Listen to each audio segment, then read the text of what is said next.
Hey, what's going on, guys? I want to shoot a quick little video about my Porter cable thickness planer. I've had it for about a year and a half now. As you can tell, I use it. It's super dirty. Um, and really just want to do a sum up of things I like and dislike and hopefully help you make a better informed decision about buying it. I watched a lot of videos out there trying to figure out if I wanted to buy it, and some of them didn't have answers to questions that I had, so hopefully this answers it for you. Let me go ahead and cut to the chase, and I'll go ahead and tell you what I like, don't like, and what I buy it again. I like the cost. The size is great. It cuts really good. It can handle a lot of material, is what I'm trying to say. It can do hickory, walnut, any type of wood that you would throw at it. And the blades seem to hold up pretty well. It's not perfect. It's still a knife set. It's not a helical head, so there's bad things that come with it, but I'm still on the original set of blades, and I use this thing about 4 to 6 times a month, and put it through a lot of things, and I think that's what the average woodworker will be doing, and I think that's actually who'd be interested in this machine. Things I hate about it: it is extremely heavy. It is extremely loud. It is beyond messy because there is no dust collection. And if you're looking at this, you probably don't care about that at this point, but it is something to think about in the future. And the wings and the bed are made out of really thin, cheap sheet metal, which causes or attributes to a lot of snipe, which, if you don't know what snipe is, it'll leave a divot at the end of your boards due to the 2 rollers that are inside this machine. So the bottom or back end of a board, 2-3 inches, won't be usable, or at least won't be the same thickness as the rest of the board. Oftentimes people just cut them off instead of having to deal with it.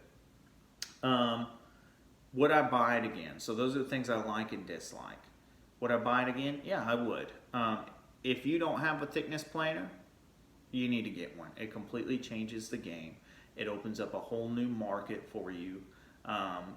You'll be like, man, why didn't I get this? I honestly don't see how people make, if you want to make or attempt to make fine furniture, I don't see how people do it. I can't imagine it doing it without it, and I didn't until I got it. So any thickness planer is going to be better than no thickness planer, so don't feel so much pressure to get one. I felt I meant pressure on which one to get. You should feel pressure to get one, but not pressure on which one to get. Any of them is going to be good,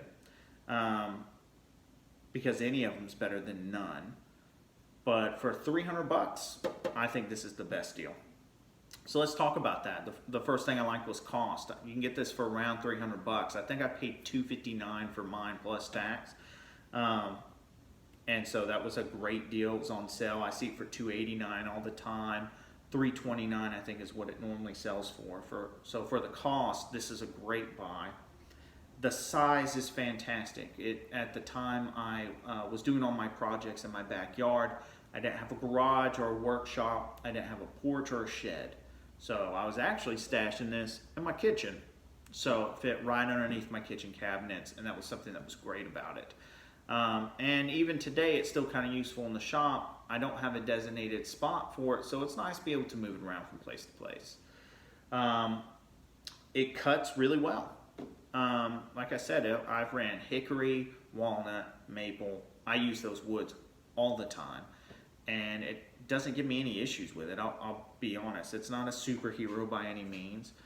The only time where it gives me some trouble is if I'm doing a full width board. It's 12.5 inches is the cut or width of the bed that you can put it in. There's a little wall right here and on the other side that will guide your wood through. And 12.5 inches is the max. So that is one of the things that I don't like about it. We'll get to that in a minute. But if I'm doing the full width of the bed, it will bog down a little bit, but not too bad. You just take a lighter pass and it's fine. And the blades, I'm still on the original blades I put on it. That's probably not a good idea, but I'll be honest, it's not caused me any issues. And Jimmy DiResta has like an old school DeWalt lunchbox one, which looks just like this, and he just took the wings off. And he's still on the original blades, and he got it in like 1992. He said it was like a 20-something-year-old thickness planer, and he uses it in all his videos. So you'll get better results if you change the blades. I'm not saying don't change your blades, but it's not as often as you think, especially for someone like me who's just using it 4 to 6 times a month. So I think that's what a lot of average passionate woodworkers will be doing. They're in their shop 4 to 6 times a month using their thickness planer. And I feel lucky to even be able to do that. So the blades will last you a lot longer than you think. And they're relatively inexpensive to change anyways, and very easy to change. So things I don't like. It's heavy. Like, really heavy. It really sucks getting it off the ground. And it's deceiving because since it's so small, you think it's going to not be too bad, but it's very, very heavy. That's somewhat of a good thing too, because you can just place it on top of a workbench. You don't necessarily have to bolt it down or screw it down. I'll be honest, I never do. I just make sure it's got lots of room on the table, so if it scooches a little, it's fine. But most of the time it doesn't even budge just because it's so heavy. It's extremely loud. Like I said, when I'm doing the full 12.5 inches, when it's bogging down, it gets very loud. You have to wear earring protection. I did it for a while. I regretted that. It is mind-numbingly loud. I'm over-exaggerating on both of those things, but I do want to put it into context. It's messy.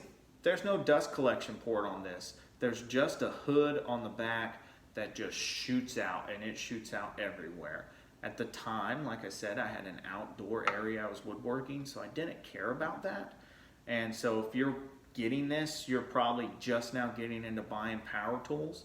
So you're probably not thinking about dust collection right now, which is fine, but eventually you will, so you do need to think about that later on. There is a hood they make for this by Delta that just attaches onto the back. It's the easiest swap out ever.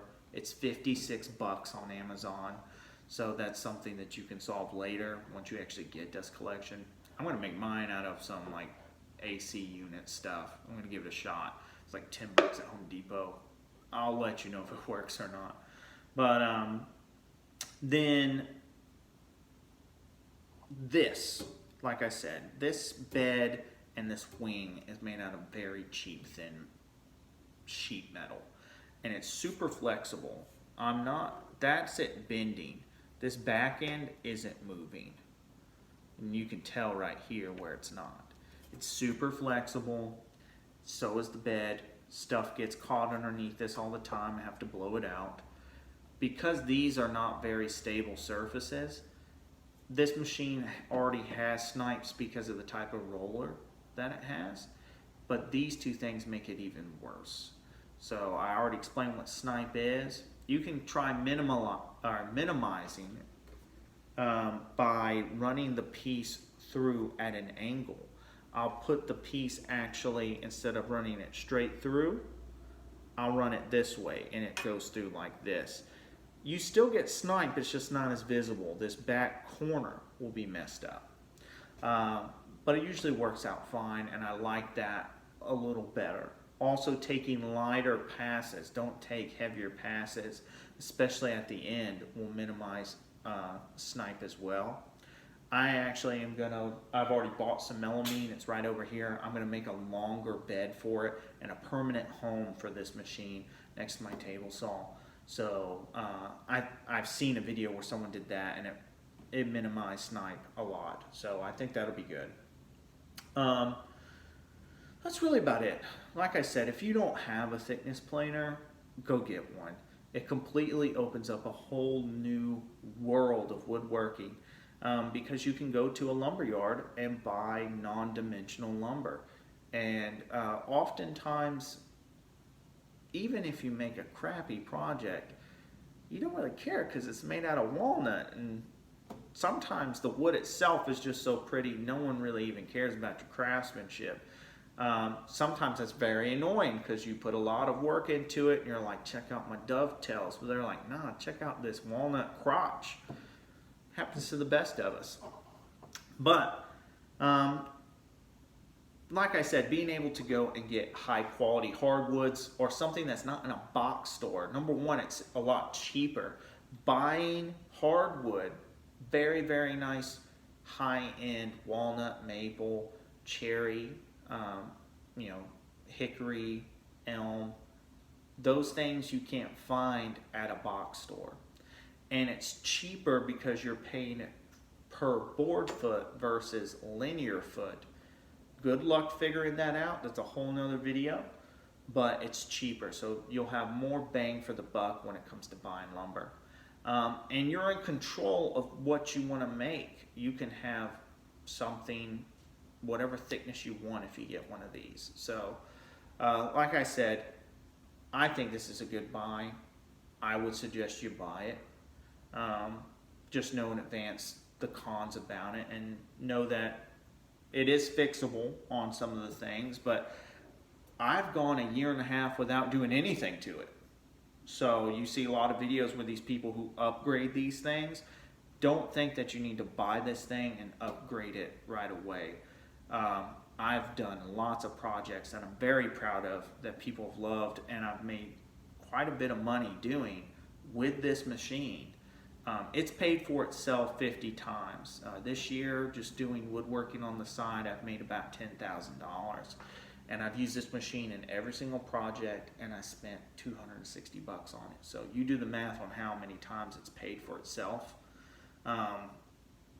But anyways, I hope that answers some of your questions. If you have any more questions about the machine, about any of the issues that I've had with it, or anything I didn't address, please leave me a comment below so that I can answer it for you. Like I said, I've got a pretty good repertoire with it.